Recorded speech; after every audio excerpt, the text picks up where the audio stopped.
From the reed-covered houses of the Native Americans to the rustic village of the first English colonists, and even the ships that brought them here.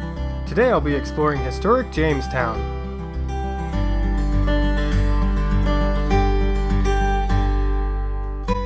The visitor center is very large and houses a traditional indoor museum. I wasn't allowed to film in there, so I continued down the path to the recreated Powhatan village. The staple crop for the Powhatan was corn. Let's take a look at one of the tools they would have used to process it. This here is a mortar and pestle. They filled it with some corn. The Indians would have used it something like this, probably much more skillfully, but they would have made flour for making bread and, well, cornbread, you know. I'm standing in front of one of the first huts I encountered here. Let's take a look inside.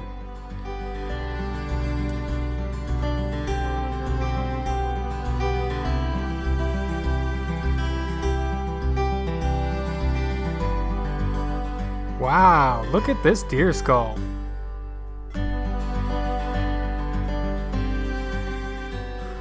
There are storage lofts on either end where they keep replacement reed mats for repairs of the roof.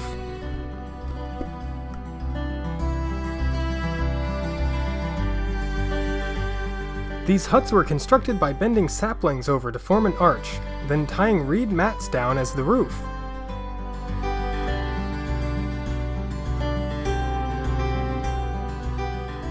Low benches covered with animal skins provide places to rest along each wall.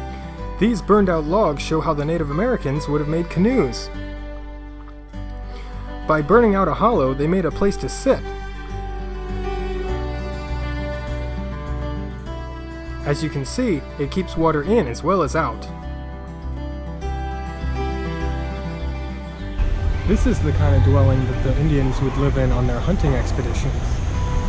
I'm all for minimalistic living, but this is a little small for even me. Now let's take a walk down to the docks, where there are replicas of the 3 ships that brought the first English colonists to America.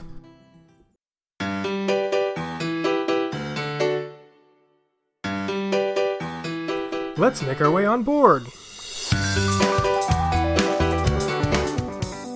There are reenactors all over the park explaining how things were used and giving little bits of history. For example, this is how the pilot would steer the ship. This is called a bilge pump. It was used to adjust the ballast. This gentleman informed me that although the journey was long, there was only one casualty. That man suffered a heat stroke. The 3 ships were named Discovery, Godspeed, and Susan Constant.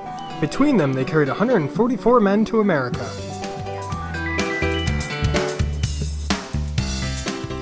A quick stroll down this shady path will take us to a replica of the colonial settlement.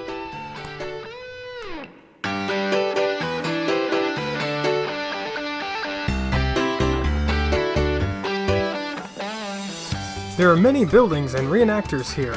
Blacksmiths, leather workers, tailors, and cooks all periodically show their trade here.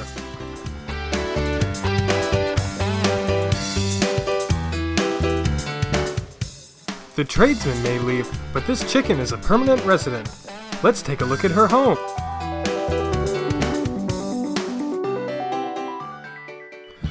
This garden is full of herbs that the colonists would have grown.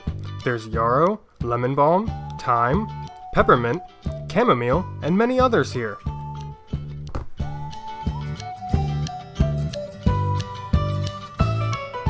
This leather worker was working on a new pouch design, based on an original period piece.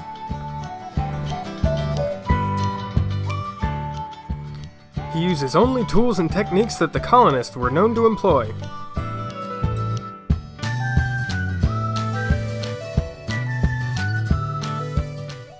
They could even make drinking vessels.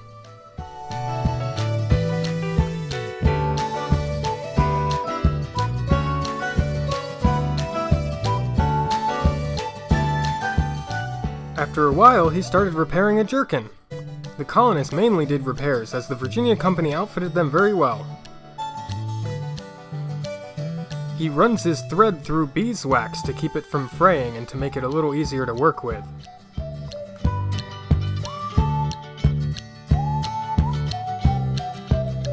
Next, let's take a look inside the old church. Services were held 14 times a week, with sermons preached on Sunday and either Wednesday or Thursday. In 1611, attendance was made mandatory, with punishments ranging from loss of food rations to execution.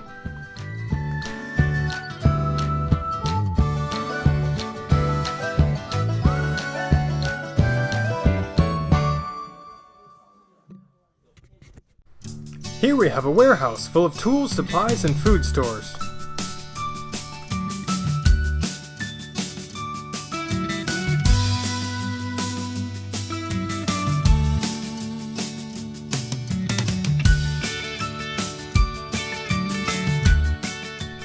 The wall surrounding the fort had small windows in it so that they could keep an eye on their fields.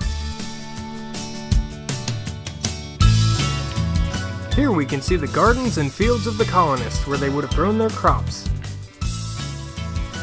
As opposed to the Native American fields, you can see a much greater variety of crops here. This is because the colonists were unfamiliar with the native plants. They could not forage reliably, so they grew everything they needed themselves.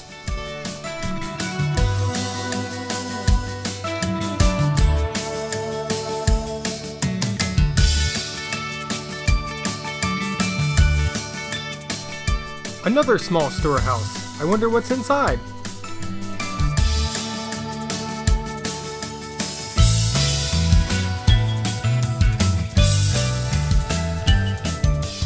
Cannonballs and gunpowder. No wonder it's set off on its own. A fire here could be a major disaster.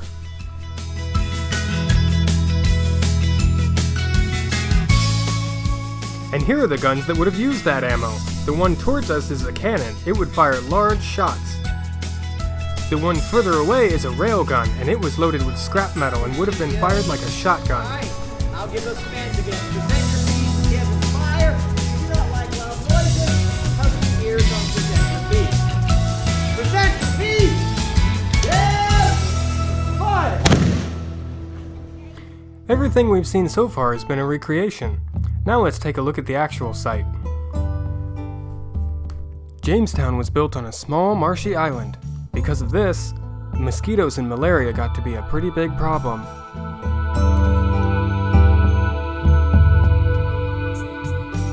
The United States erected this monument in 1907 to commemorate the settlement here. This is an active archaeological site, and you can even see the pits they have dug in search of artifacts. This statue commemorates Pocahontas and all that she did for the colonists. One of the most famous stories about her tells how she saved Captain John Smith. This is his statue. The story goes that John Smith was captured by the Powhatan Indians and was to be executed. His head was laid against a rock to be smashed. Before the blow was struck, Pocahontas laid her head on top of John Smith's. She was the chief's daughter, and no one would dare harm her. Thus, his life was saved. This church is the only original building left standing. It's currently an archaeological dig site.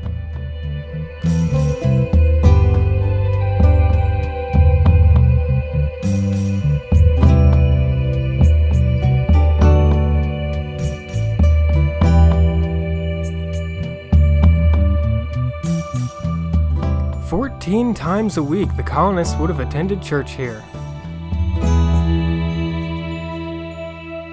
The rest of the site looks mostly like this, just old foundations hanging around.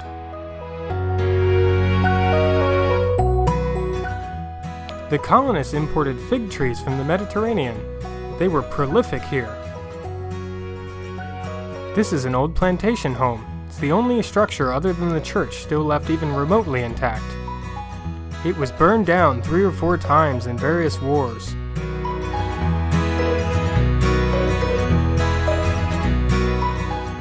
There's also an indoor museum here, with all sorts of artifacts that have been found in the area. Old coins and a scale. Jewelry, badges, and rings. I found this cog rather intriguing.